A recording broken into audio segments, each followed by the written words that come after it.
रायगड, महाराष्ट्रासह देश विदेशातील ताज्या बातम्या पाहण्यासाठी मॅक्स इंडिया लाईव्ह चॅनलला सबस्क्राईब करा आणि बेल आयकॉन दाबायला विसरू नका.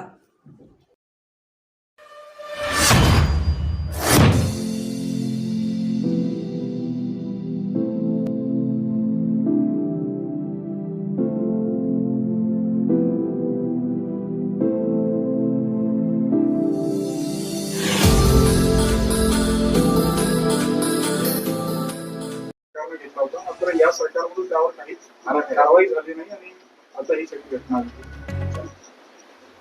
बघा, महाराष्ट्रातलं हे सरकारच असंविधानिक आहे हे वारंवार आम्ही ज्या दिवसापासून हे सरकार तयार झालं आणि भगतसिंग कोश्यारी त्यावेळेचे तत्कालीन राज्यपाल त्यांनी संविधानिक व्यवस्थेच्या खुर्चीवर बसूनच संविधानाचा खून केला.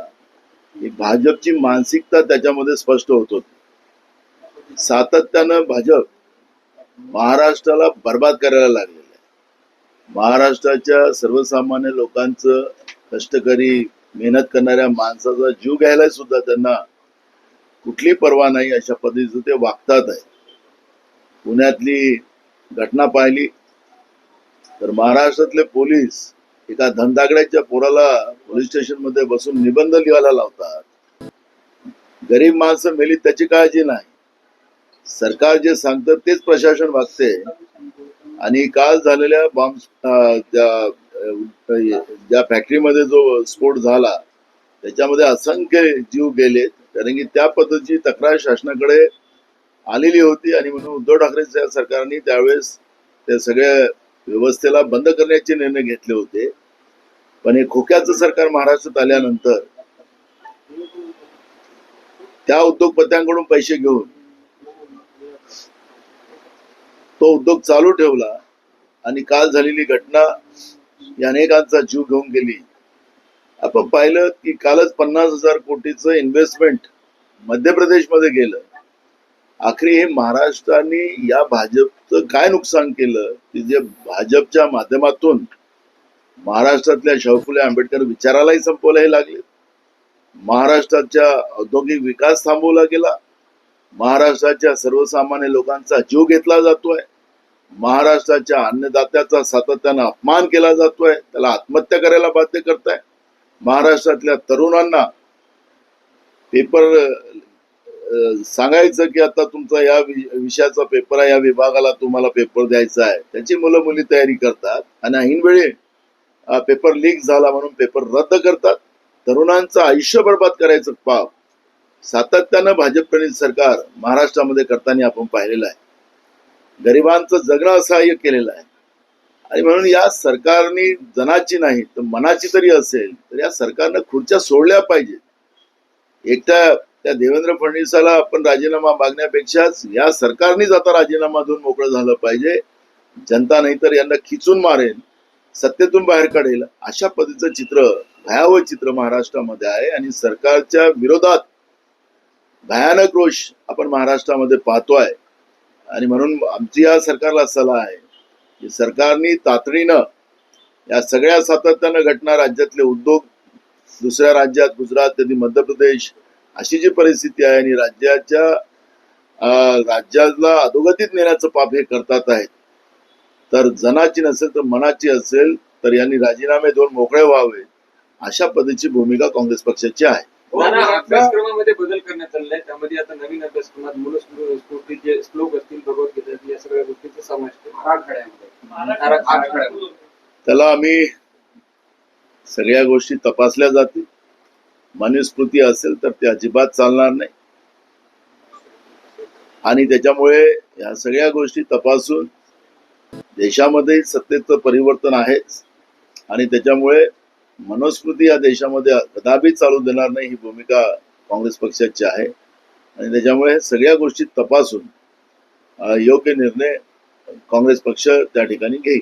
पुण्याच्या हेटरान केस प्रकरणी आता पुणे पोलिसांची देखील चौकशी होणार असल्याची माहिती. बिलकुल झाली पाहिजे, पण सरकारची झाली पाहिजे.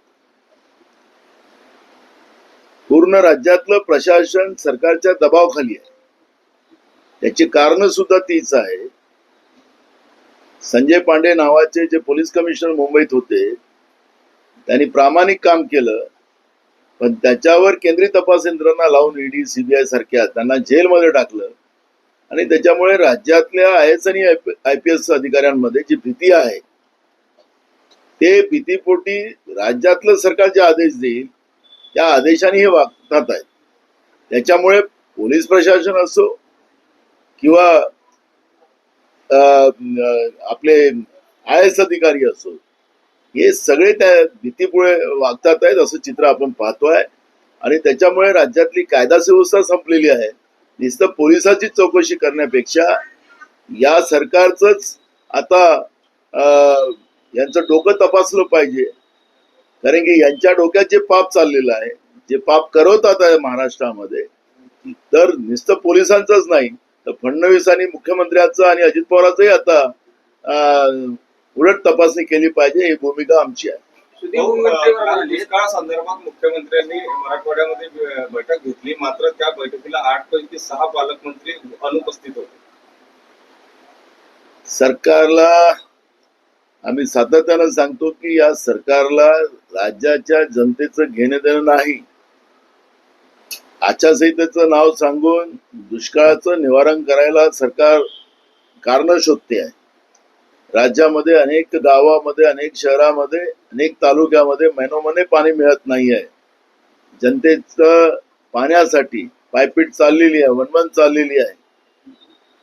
आणि अशा या परिस्थितीत जनावरांना चारा नाही, शेतकऱ्यांना अन्याय नाही, आणि अशा या परिस्थितीमध्ये सरकार तुपाशी आणि जनता उपाशी अशी परिस्थिती आहे.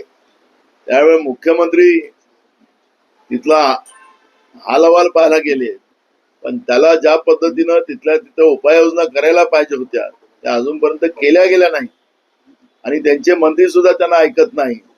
अशी परिस्थिती आज आपण पाहतोय. आणि मुख्यमंत्र्यांच्या दुष्काळी आणि पाणी टंचाईच्या मीटिंगमध्ये मंत्री अनुपस्थित राहणं म्हणजेच मंत्रिमंडळाच्या मंत्र्यांचाच मुख्यमंत्र्यावर आता विश्वास राहिलेला नाही, अशी परिस्थिती झालेली आहे. पण त्यांच्या राजकारणात आम्हाला पडायचं नाही. आम्ही काल परवा पण सांगितलं की पहिले आचारसंहितेचे बहाणे सोडून पिण्याच्या पाण्याचा, जनावरांच्या चाऱ्याचा प्रश्न, लोकांच्या हाताला कामाचा प्रश्न हा तातडीने सरकारनं लावावा.